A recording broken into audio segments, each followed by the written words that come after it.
Recording live from the Inwood Film Festival in Inwood, New York City, welcome to this very special edition of Inwood Art Works On Air. We are recording this podcast for the first time in front of a live audience who have just finished screening the award-winning film, The Whale, to kick off the 6th annual Inwood Film Festival. I'm your host, Aaron Sims, and I have the pleasure of speaking with local Inwood resident, playwright, and screenwriter of the film, Samuel D. Hunter. Thank you so much for being here tonight. What do you think about The Whale?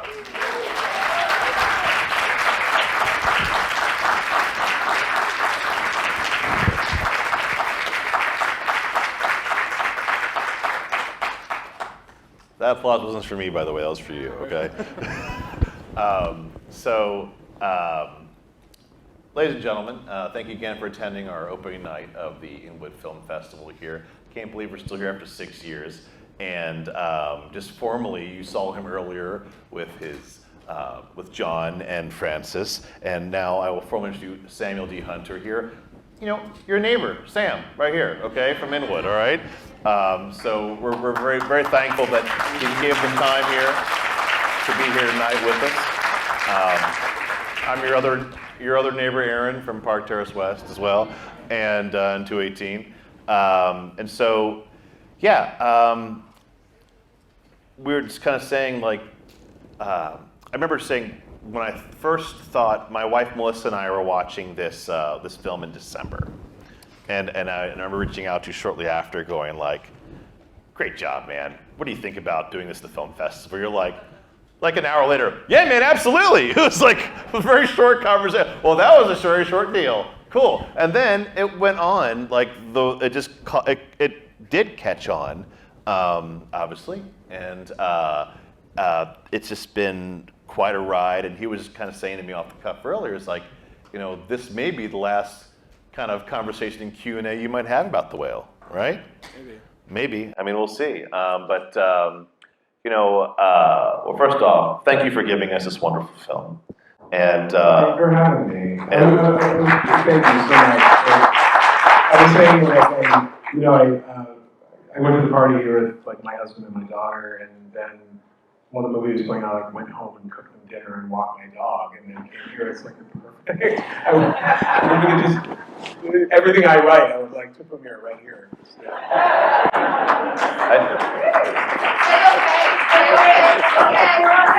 Deal. Have your agent call me in the morning. All right. I'm not negotiating anything less than free. Okay. But that's how. But that's, to me, that's the essence of the Inwood Film Festival in itself. Like, we're a platform using film as a platform to bring the community together. So how great is that he could do that and come back here and hang with you all and me. Maybe you don't know this, but it wasn't just like this film festival. So Sam has been part of our awards committee since the second Inwood Film Festival. And so he's watched hundreds of films, like many of you have. How many of you have been here since the very first film festival? Raise your hand. Oh my goodness, that's a good 30 people or so. That's fantastic. How many is your first film festival in Inwood? That's awesome. Well, amazing. Thank you so much, both of you all coming. So you've been on the IFF Awards Committee since I think our second annual festival, and how has this? I want to hear from your point of view. How has the festival progressed, digressed? You tell me straight up. Any favorites? Let me hear it from you. Well, I was saying this to you earlier. That the weird thing was, even though I've been on the judging committee for about 5 years, 6 years, whatever long it's been, like this is the first time I've ever physically been able to come to the festival, because for whatever reason, I've been able to watch all the films, but I haven't been like physically in New York City when the festival happened.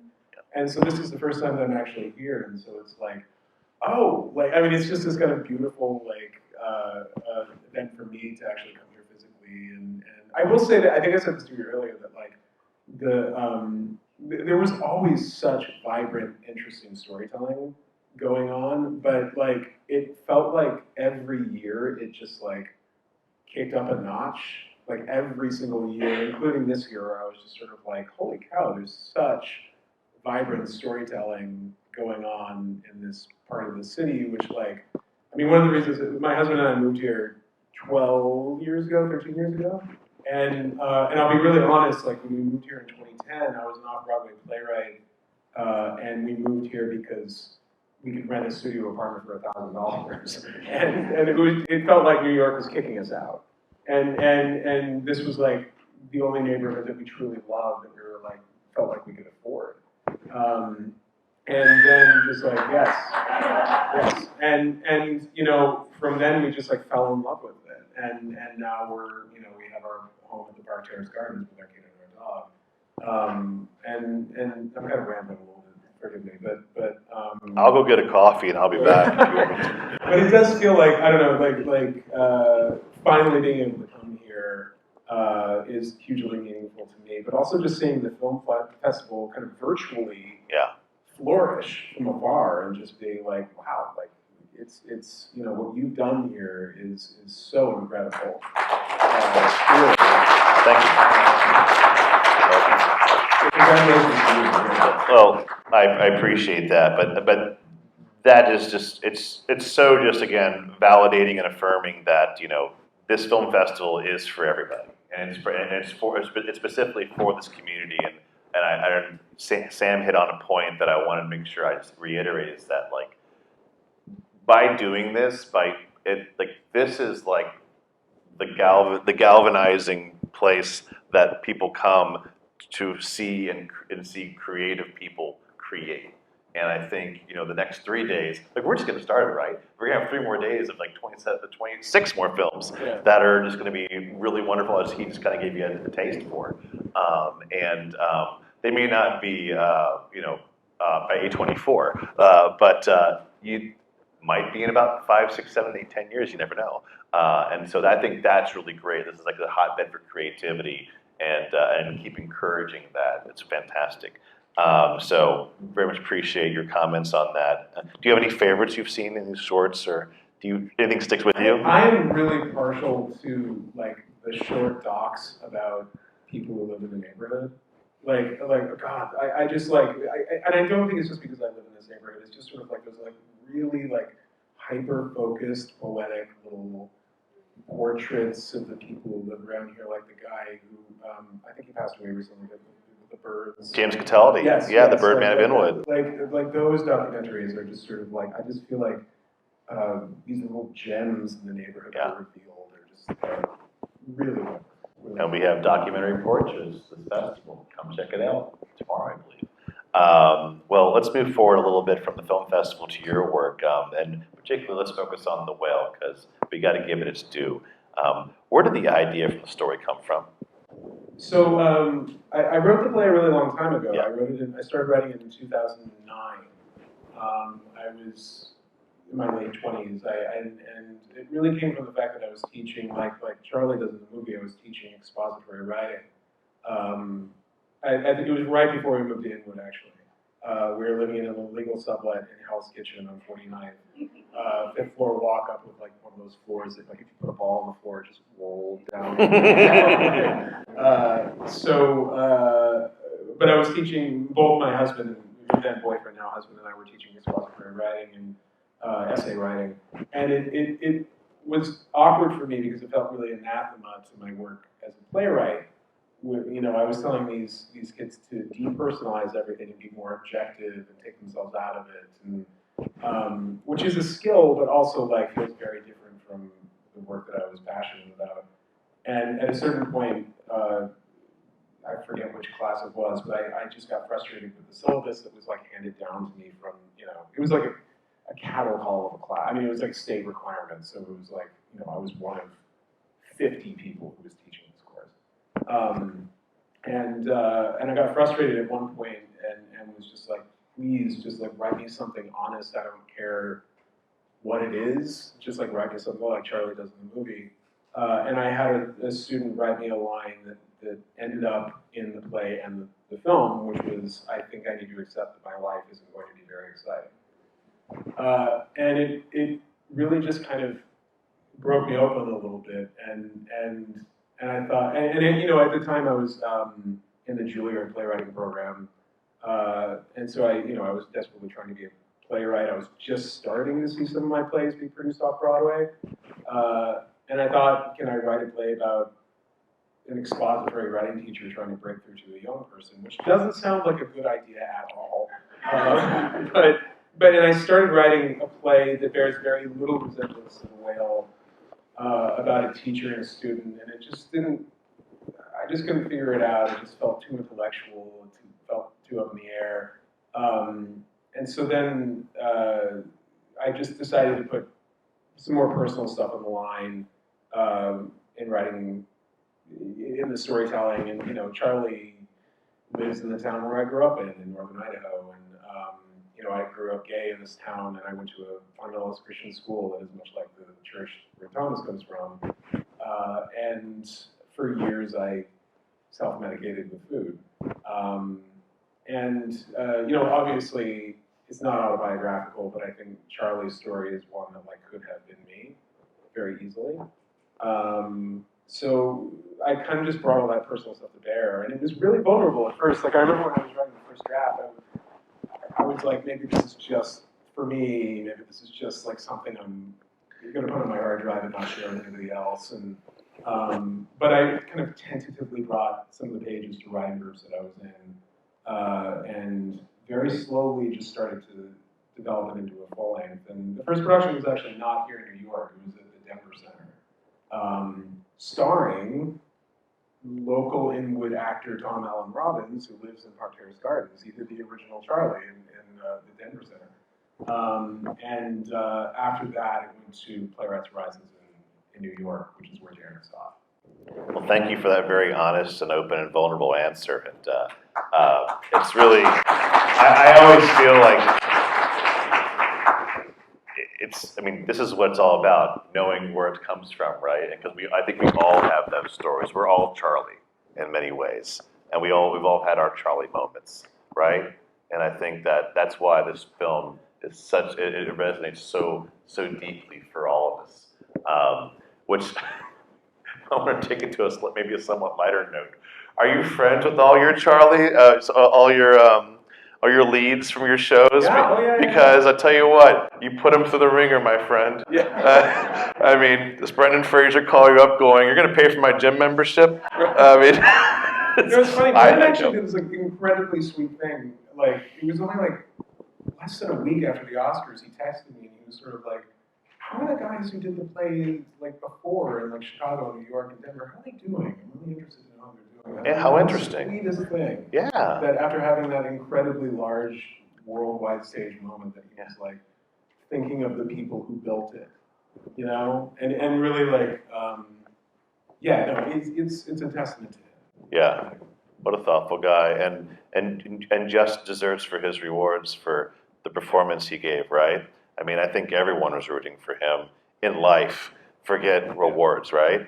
I think he's just a sweet guy. Yeah. And it's all the rumors are true. He really is just the most generous human being. He sends his regrets, everybody. So.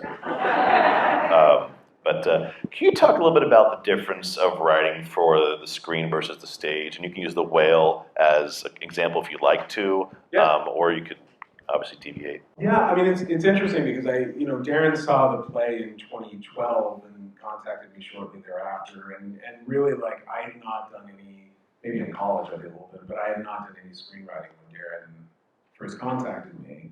And so when I started writing the script of the movie, it was screenwriting was very, very new for me. However, in the 10 years since, I have done a lot more screenwriting. I've sold pilots, I wrote 10 episodes on a TV show. I have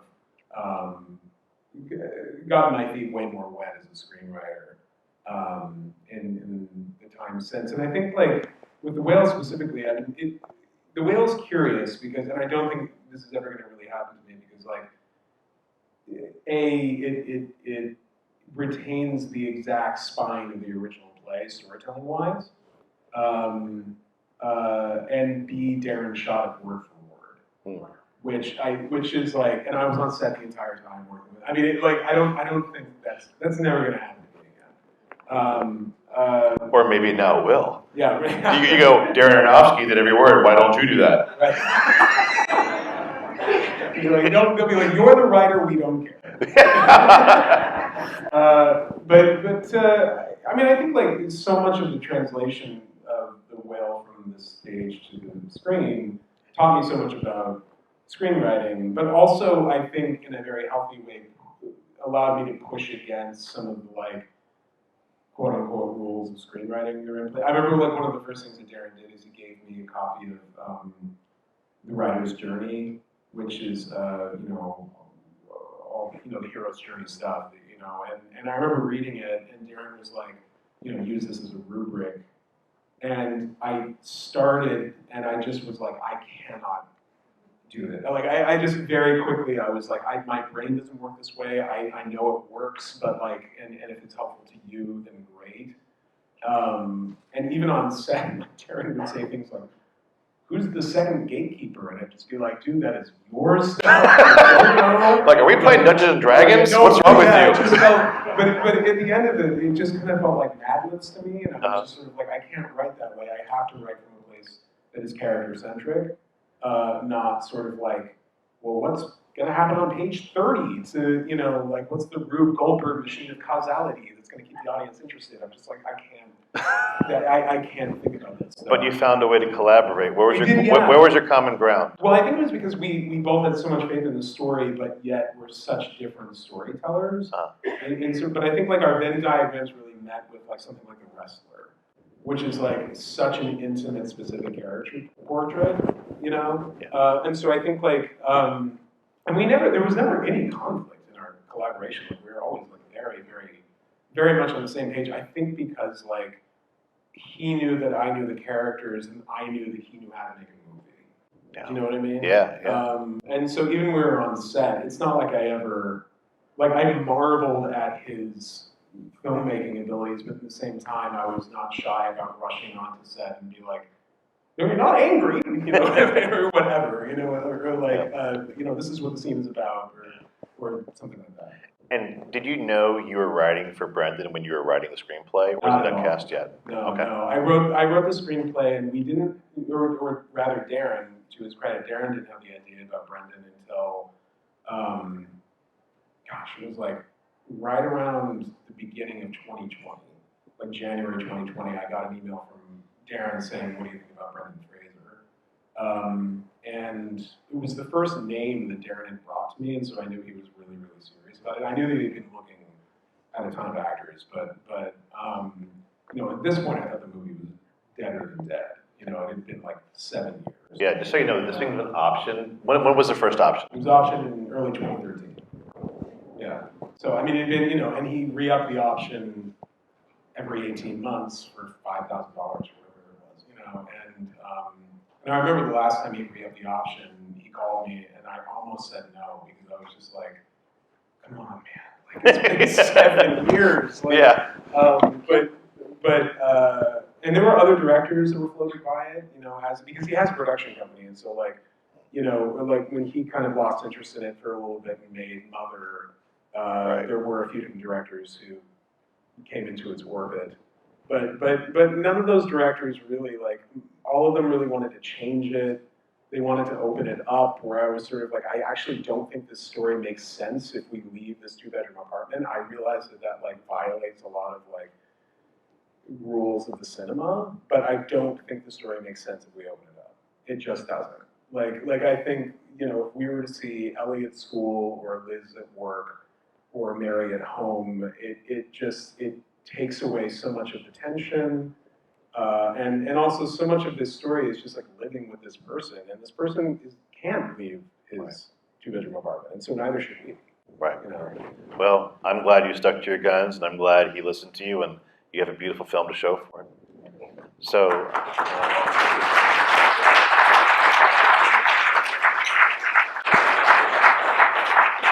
I want to actually ask the audience if they'd like to perhaps contribute a question or two while we wrap things up. And I will reiterate who the question is. Yes, right in the very last row. Are you from Lewiston? No, I'm not from Lewiston. I'm from Moscow, which is right near Lewiston. I grew up in Clarkston. Oh my God. I have a play called Lewiston Clarkston. I Yeah, it was a Rattlesnake Playwrights Theater downtown like 4 years ago. Yeah, and my dad recently retired, but he was an emergency room physician at St. Joe's in Lewiston for 40 years. So, yeah. Wow. Well, we'll just all go to Lewis and talk about that for a while. Very fun, very fun. Yes, Miss. Hi, thank you so much. It was such a beautiful film. Thank you. Here with my mother, and I just had a daughter. Oh, And so, I have a daughter too, she's 5. Well, so I'm wondering, because it just seems like you understand parenthood so well. And so I'm wondering if you had your daughter while you were writing this play, and if you revised it at all after having her. That's really, everybody heard that? Great. So the question was, did he revise, as a parent, he has a daughter, did he revise the play at all after having his daughter? So I wrote the play, my daughter's only 5 and a half, so I wrote the play, 5-6 years before she was born. But I think I always knew I wanted to be a dad. I didn't know specifically that I would have a daughter. So it was like, as I was revising the play, or the screenplay over the last few years, it was a very different experience than writing about fatherhood in theory. Whereas, like, I had, like writing about fatherhood, now having a lot of practice at it. And I think, like, the thing that shifted a little bit between the play and the screenplay was, like, the idea that he left his daughter. Yes, Mary kept him away. But, as Mary points out in the movie, and I don't think she does in the play, like, you were happy to leave us for a while and, like, play house or whatever the line is. And that line wasn't in the play, because I think, like, the idea of walking away from a daughter, like now the idea of walking away from my daughter, even if, my partner was insisting upon it, is like, I can't consider anything more devastating. And and so I think like I really had to wrap my mind in a way more holistic way around that very complicated decision. And so I think there's a lot more dialogue in the movie about like, I can't believe I left you behind, I can't believe, you know what I mean? Just because like that was that had so much more meaning for me personally. So I probably wouldn't have written it now because I would have been too scared to write it. You know what I mean? Yes. I just want to say a few things to you. I think your film is wonderful.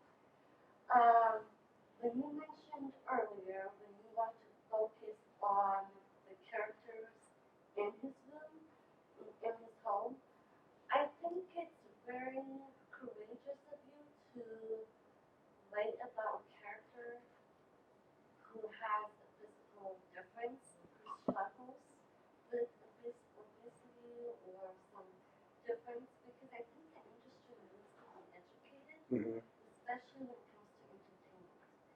And I think it's amazing what you did. And my question for you, did you help with the casting or the casting took over?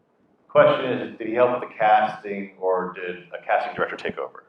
I didn't help with the casting. And to your earlier point about like, Hollywood embracing physical difference, I mean, it was something we talked about a lot. When the play has been done now many, many, many times, it's been translated to many languages, it's been done, over the world, and it's been done with actors of many different sizes. And I think like one of the really gratifying things that I've heard about the play is like actors who are larger who are like, I never get to play main roles. And Brendan, like he's I shouldn't talk about the size of his body. His weight has gone up and down. He was not a small man when he did this movie. And like that, like for many people, it was like, oh, Brendan is not in a physical place where he could play a main character or play, an Oscar contending role. And part of what makes me so happy about this is sort of like we're shifting the narrative on that a little bit and being like, you don't have to look like Matt Damon in order to give a really, really brilliant performance, But no, I wasn't involved in the casting. I will say that so when Darren had the idea for Brendan, we got together in a theater, the St. Mark's Theater on St. Mark's, in early 2020, and we did a reading. And it's funny because I knew Brendan from like the Mummy movies and stuff like that, and so when I met him, I didn't even recognize him, to be honest. And he looked just so different from what I remembered. But he did the reading of the screenplay, and actually Sadie Sink was in the reading too. But he was so incredible that I think like Darren and I looked at each other and we were just sort of like, he understands this role in such a deep, authentic way. I mean, it was just undeniable. Well, there's something too about seasons of your life as well, and being a right time for you as an actor to approach a role at a certain time in your life. I mean, when he was doing the Mummy movies, I'm going to go out on a limb and say this probably wasn't a film in his wheelhouse at that time. You know what I mean? Though I will say he did do Gods and Monsters back then. Yes, he did with like, Ian McKellen. Yes, which is a real yeah. testament, because I mean, there was a Well, he had time school where ties too. He had a lot of did dramas. school ties, Yeah. but, you know, but especially Gods and Monsters. I mean, that's a play written and directed by a gay man that has a gay storyline. That, like, I mean, he could have done almost anything he wanted back You're then. right. And instead, he did that movie, which is just sort of like a real testament to Brendan. Absolutely. But he started very young as an actor. Yeah. I mean, he's been around for a very long time. But yeah, happy he was here with it. Yes. My name is Michael. I was going to ask two questions, but we did something. But I want to say this, man. As an actor, I loved the way you wrote that, and especially that you said it's word for word. It's amazing, and I'm in this place searching the next job so I can work on it to say those words. Because I want to say those words and portray those characters. Thank That you write now, seriously. Thank you so much. This is my third time watching the film. Well, thank Wow. So nice compliment. Third time watching the film. Big compliment to Sam. Thank you so much. We'll do like two more questions and then we'll wrap it up. Adam? Yeah. So, are there any other places in your catalog you're thinking of making this movie? Or have you included deep enough consideration from the beginning? Did you ever scan your place being So out of his wide oeuvre of the Hunter diaspora, are there any other plays licensed for production for film? I mean, I would love it. I mean, like, you know, if only Darren Aronofsky showed up at every play that I wrote and said, I'll make it into a film. But you know, this is the thing, like, I love film. I absolutely love film. It was my first love growing up in Idaho. I did not have access to new writing for the American theater. You know, like, I got interested in storytelling by plundering the cult classics section at my local VHS rental store and watching, like, Eraserhead and movies like that. Like, that's what got me interested. But, like, you know, back then, like, my parents' camcorders sucked, and so it was, like, much easier for me to write a play and get some gracious local actors to, like, you know, get together and tell the story. And then I just kind of fell in love with playwriting. And I mean, I actually don't think, like, sometimes people put, like, plays and film in kind of an adversarial position. I don't feel that way at all. The reason that I keep writing plays is because it's a writer-centered medium. You know what I mean? In a way that, like, film just is not. You know, like, the fact that Darren shot this word for word, like I said, is Haley's comment. I mean, it's a very once-in-a-while thing. Whereas the theater, you know, like, I created a play a year ago down in Signature in New York City, on 42nd Street called The Case for the Existence of God. And, you know, it was like, thank you, thank you. That's Sam's mom, just so you know, in the audience tonight. No, that's just like cinematic of off-Broadway, like the one person in the room. But that's the thing, though. Well, there you go. There you go. Thank you. But that's, Don't I mean, tell that's anybody like, else. you know, I have so much autonomy as a playwright that, like, you know, that plays two guys sitting in a cubicle for 90 minutes and they don't stand up until the last 10 minutes. I mean, nobody would let me make that as a movie. You know, in the same way, if Darren Aronofsky hadn't directed this, like, if there was sort of like a guy in his apartment for 2 hours, and, you know, like, nobody would make that movie unless it was Darren making the movie. So so the thing that, sorry, this is a very rambling answer, I'm sorry, but, like, the thing that keeps me going, it keeps me writing plays is the freedom and the autonomy that I have. If I found that freedom and autonomy in film, I'd do it all the time. Yeah, I mean, kind of like break it down, because we're both theater and film guys here, is that, you know, in theater, the playwright is king. You know, and so in film, the director is king. It's a very much a director's medium. So that's kind of, for That's kind of unfortunately, the rules of the road, right? For the most part. So what you saw here was an anomaly, but guess what? Maybe if we had more examples like this, we'd have more wonderful shows like the web. All right. All right. And I think we're going to leave it at that. We thank you, Sam, for giving up your time and talent here at the Inwood Film Festival. And just, to quote my wife, who would have thunk it? I mean, to be able to kick off the Inwood Film Festival with The Whale, and just kicking right up the street. Hey, you want to do a show? Sure, why not? But that's Inwood, right? That's our neighborhood. That's how wonderful it is. And so, thank you again, Sam. Thank you, all of you. Give yourself a round of applause for being here tonight. And we invite you to come out afterwards. There's cake to enjoy for all. Enjoy. Thank you very much, everyone. Thanks for tuning in, and special thanks to Samuel D. Hunter for joining me on this first ever live podcast recording before a thrilled, emotional, and engaged audience at the 6th Annual Inwood Film Festival. This is Inwood Art Works On Air. It's where I meet the musicians, filmmakers, writers, theater makers, and artists of all stripes who make their home here in Upper Manhattan. If you have a moment, please show us some love right now by rating and reviewing this podcast on Apple Podcasts. It really does help. Many thanks to Columbia University and the good folks here at the Campbell Sports Center here in Inwood, New York City for hosting us, and to heightsites.com for local uptown promotional support. You can support On Air and all of our programming by making a tax-free donation at inwoodartworks.nyc/donate or via Venmo. Be sure to follow us on social media at Inwood Art Works to keep up with all we do, which includes the Inwood Film Festival, Filmworks Al Fresco, pop-up art galleries, live performances, and so much more. Inwood Art Works On Air is proud to be supported in part by public funds from the New York State Department of Cultural Affairs in partnership with the City Council. And Inwood Art Works programming is made possible by the New York State Council on the Arts with the support of the Office of the Governor and the New York State Legislature. From the top of Manhattan and the bottom of our hearts, thank you so much for tuning in. This is Aaron Sims for Inwood Art Works On Air.